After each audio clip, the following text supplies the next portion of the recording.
This is experiment A11, investigation of the characteristics of a refrigeration compressor. After watching this video, you should be able to understand the changes in the mechanical and volumetric efficiencies of a refrigeration compressor operating under different compressor loads and compression pressure ratios. The equipment we are going to use for this experiment is the refrigeration laboratory unit manufactured by PA Hilton Limited.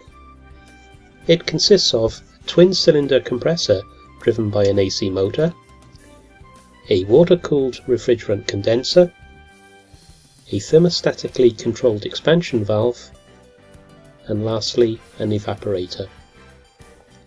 The unit is also equipped with a dynamometer for measuring the motor power output to the compressor, 2 flow meters for measuring the mass flow rates of the cooling water and refrigerant, 8 temperature sensors for measuring the refrigerant and cooling water temperatures at different locations in the unit, and 2 pressure gauges for measuring the refrigerant pressure at the condenser and the evaporator.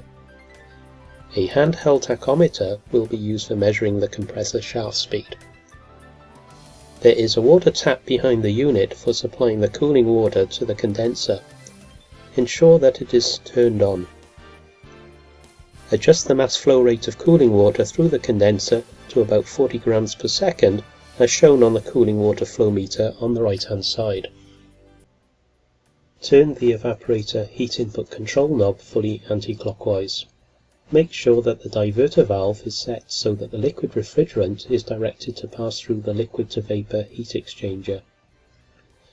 Switch on the unit and increase the heat load to the evaporator to 200 watts. Heat load is calculated from the product of current and voltage, whose values can be read from the ammeter and the voltmeter. At the same time, adjust the flow rate of the cooling water so that the compressor discharge pressure is maintained at an absolute pressure of approximately 1000 kilonewtons per square meter. This is equivalent to maintaining the compressor gauge pressure at 900 kilonewtons per square meter. Now let the unit run for 5 minutes to achieve steady state operation. After the operation of the unit becomes steady, measure the tension in the spring balance, F in newtons, which gives a reading of the force acting at the arm needed to balance the torque developed. To obtain the reading, loosen the knob and move the upper end of the spring balance until the 2 pointers are level. Note that the scale divisions of the spring balance are 0.25 newtons. Next, measure the rotational speed N of the compressor using the handheld tachometer. Point the tachometer at the light reflector sheet around the axle of the compressor. Press the button labelled Measure and record the value of the rotational speed in revolutions per minute, or RPM. Then measure the mass flow rate of refrigerant, MR, using the refrigerant flow meter on the left hand side. Record the suction pressure P1, which is equal to the evaporator pressure. Record the discharge pressure P2, which is equal to the condenser pressure.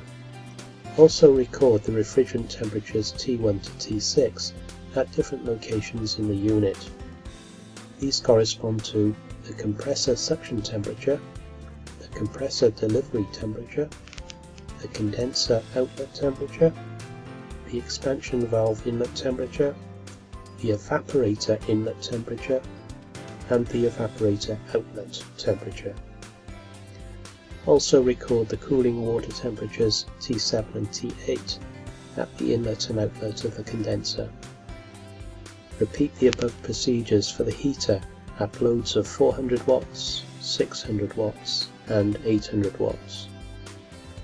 After the measurements, turn the evaporator heat input to 0. Wait 1 minute and then switch off the electricity supply and then turn off the cooling water supply. You can determine the remaining required parameter values by using the equations given in the lab sheet, the pH diagram, and your measurement data. This is the end of the experiment.